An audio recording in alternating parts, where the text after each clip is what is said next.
session. This part of the workshop is going to be extraordinary. Now it's going to be extraordinary because we're going to change the pace of things a little bit. What Andre has done is essentially make his life more difficult than it needs to be.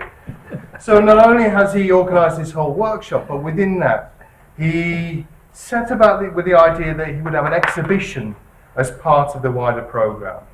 And we've been very fortunate in being able to invite people from all over the world to participate in this exhibition. My name is Barry Phipps. Some of you know me already. I'm an art historian over at Churchill College. I first got involved with the Isaac Newton Institute about 5 years ago when we organised an exhibition of Henry Moore's work in the maths department at the Science Museum and at the Royal College. And so I've been working with the INI for a few years now and managed to somehow get involved with this through Andre. But what we're going to do is a very quick succession of talks by many of the artists who are showing work here in the INI. We have 15 minutes for each artist, so it's going to be pretty quick. At the end, there'll be a reception, and I'd invite everyone to look around the exhibition.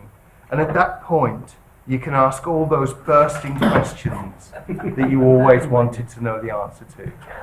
But let me not hold up proceedings any longer and introduce Mella Shaw, who's our first artist. Okay, thank you. If you can see the images okay, I think we'll just keep the lights up. Is that all right? Or you can. Okay, you can go down. Never mind. It's better. It's better? Okay. That's it. Yeah? In between. Up you. This is fine if you want. This is fine. Halfway is okay. Half is good. Yeah. Half is best. Yeah. Okay. Thank you. Also, I apologise because I am losing my voice a little bit, and I'm also probably going to need to blow my nose. And I know it's being amplified now across to the back of the room, so I apologise for that.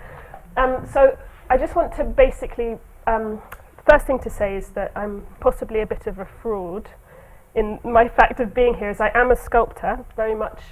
And I also work for the University of Cambridge. I work for the Fitzwilliam Museum as an exhibition manager, although I'm about to leave that role. But I have a kind of portfolio career where I do my own work, my own practice, mainly clay, so ceramic sculpture. I also work in a museum, I teach, and have all other strands to my portfolio, partly to kind of have a resilient practice, I suppose.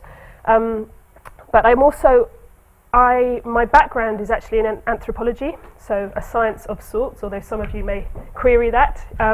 But yeah, so I wouldn't say that my work is directly influenced by science, although having been asked to take part in this project, it's kind of made me think about some of the unifying elements in my work, and it's actually been really interesting, as I definitely feel that there possibly is some mathematical kind of connections to be made, and I'd be really interested to talk to anyone who wanted to talk to me about some of those things as we go through, because it's something I would like to pursue now, having not really thought of it like that before.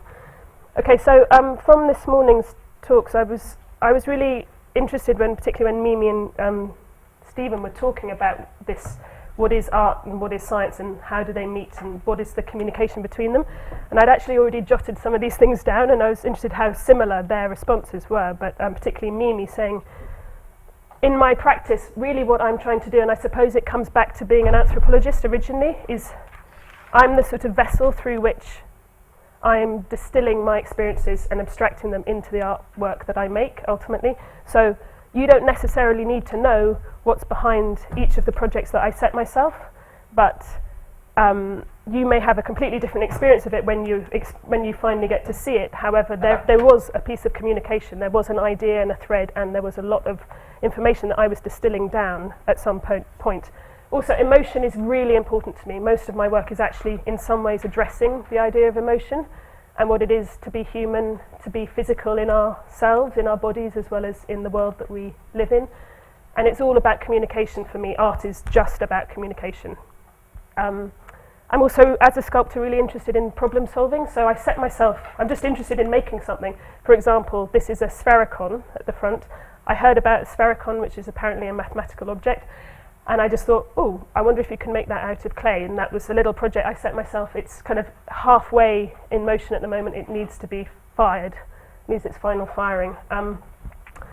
And then the other two things which will come across as I go through the talk is a sense of wonder. That's something that's really important to me in all of my work. My work's very varied, but I like my pieces to make people think either how is that made, or give them a moment of a sort of intake of breath. And the other thing is that basically I don't know what I'm doing when I set out. Things evolve as they happen, and maybe that's similar to some of the people who are in this room working through a theory, or that it's the actual process that arrives me at the end point. So it's the thinking through the making that I'm doing. Okay, I'm going to have to be quick. So this is just a quote I really love. I won't read it to you because you can all read, but I love it because normally I give talks like this to other makers and mostly ceramicists, so it's like a fist pump to ceramics. But yeah, it's just amazing clay. You can make anything in the world out of clay, and they literally do make the outer coatings of spaceships down to the cup that you just used to drink your coffee with. So I work in lots and lots of different ways. One of the ways I like to take inspiration from museums, objects in museums. This is a project I did when I was at the Royal College of Art, but I've included it because it's an example of one of the ways I work.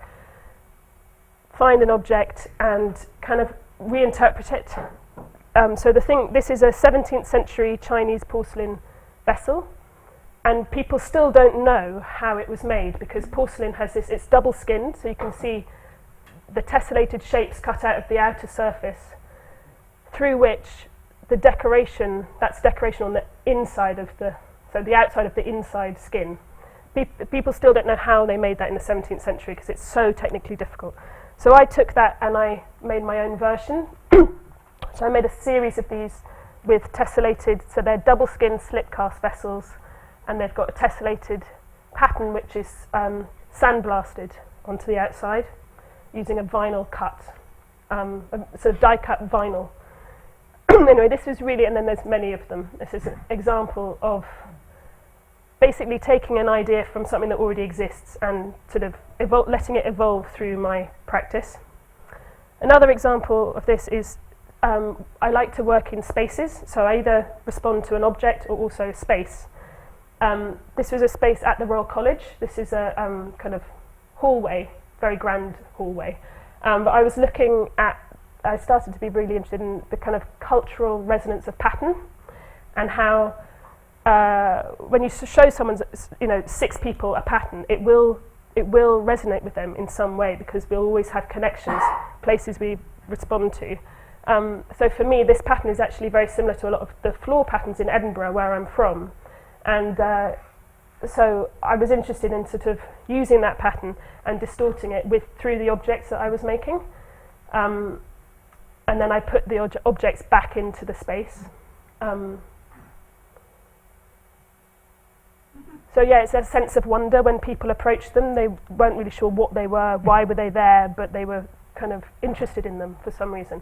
And then obviously when I take the objects out of the space, they have a different kind of life.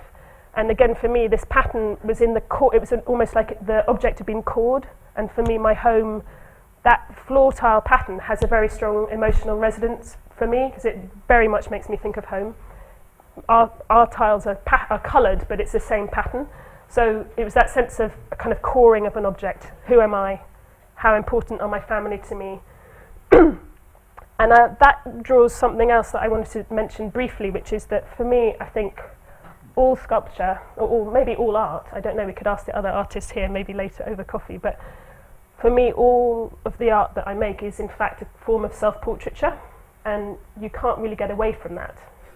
That's it's just how it is. You are in a way, because you're the vessel through which all of these ideas are coming, you are also talking about yourself and your own experiences. Well, I am.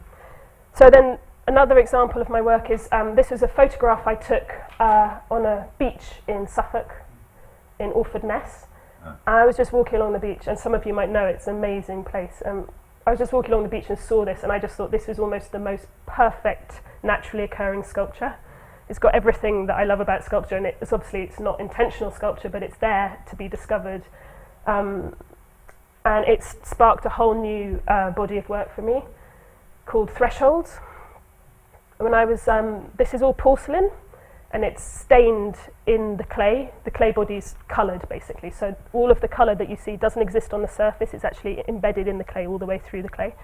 And that allows me to tip the object in any orientation, because there's no glaze. If you glaze ceramics, that means that it has to have a point on the object that can sit without any glaze on it, obviously, so it's in the kiln. If I work in this way, it means that the object is completely three-dimensional. I can turn them, tip them. So when I make them, I'm using the natural pyroplasticity of the clay. Porcelain, when it high fires, becomes like butter. It goes very, very soft. And that's where these forms warp and bend in the kiln.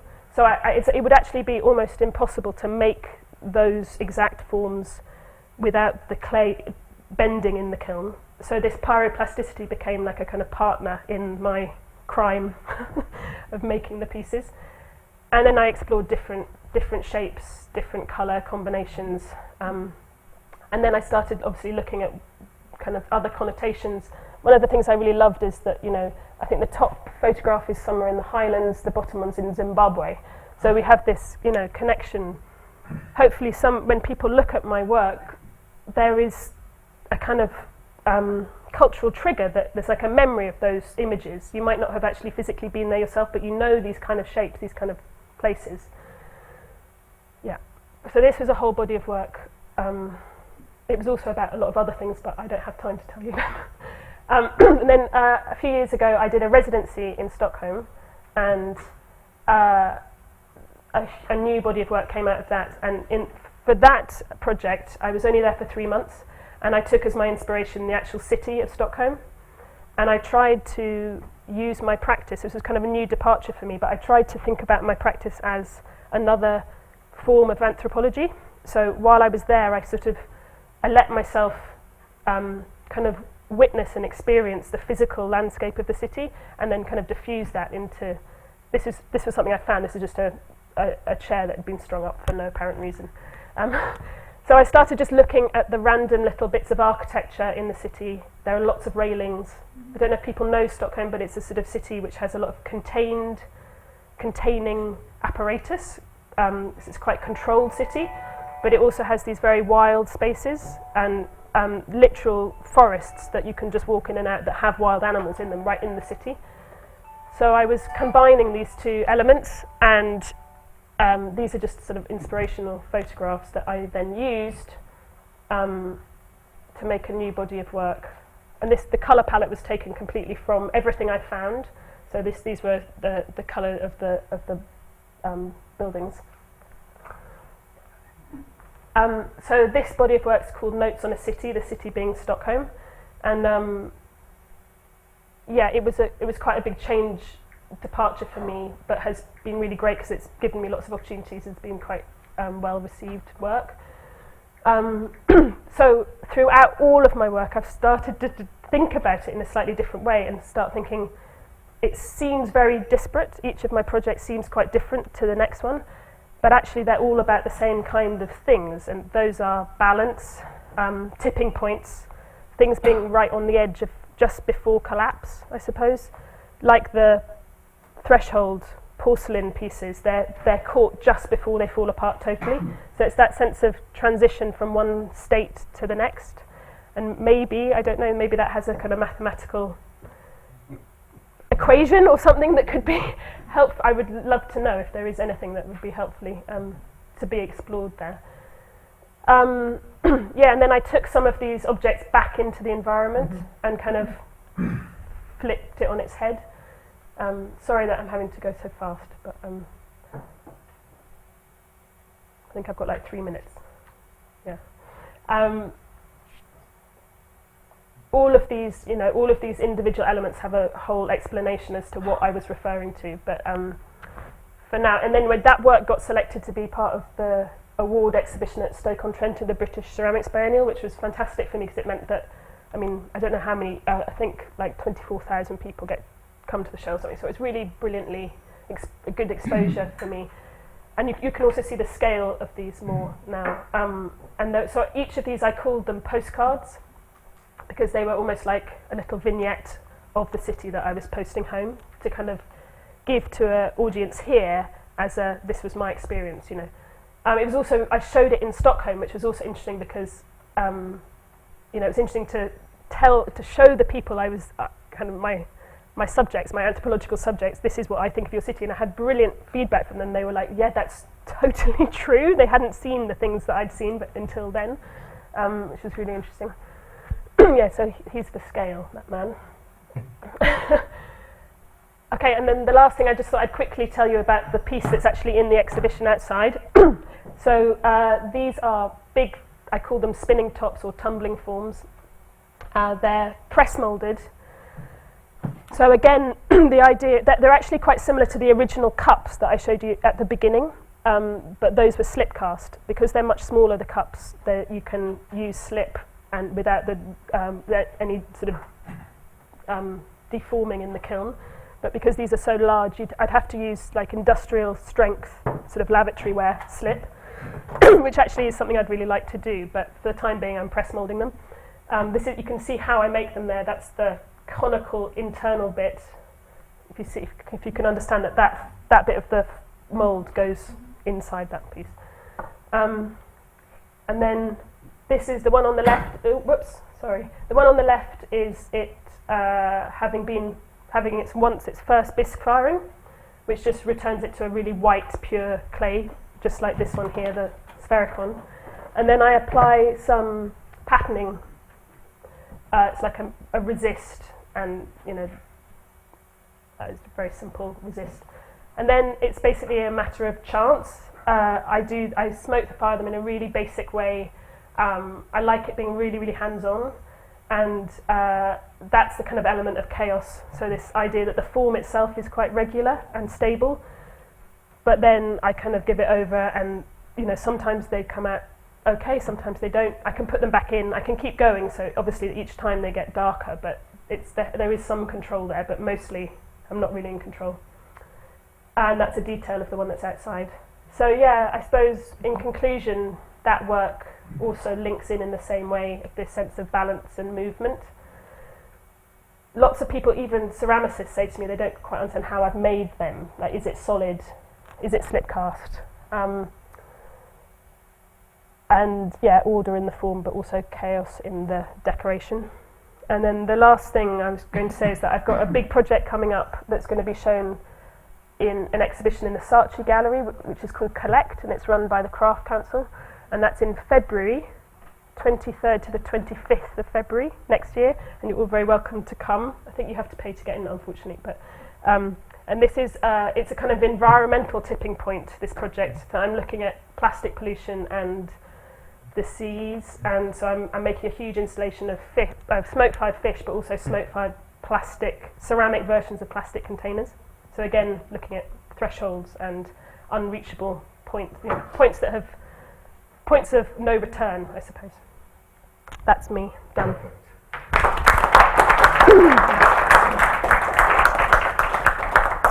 Thanks a lot, Mella. I'm sorry it has to be so intense. I think I hit it. You did, absolutely. So if any of the mathematicians know about this idea of tipping points or the transition from one form to another, I'm sure Mella would be super interested in collaborating in the future. I know that Mark Francis, who's due to be next, has literally just arrived.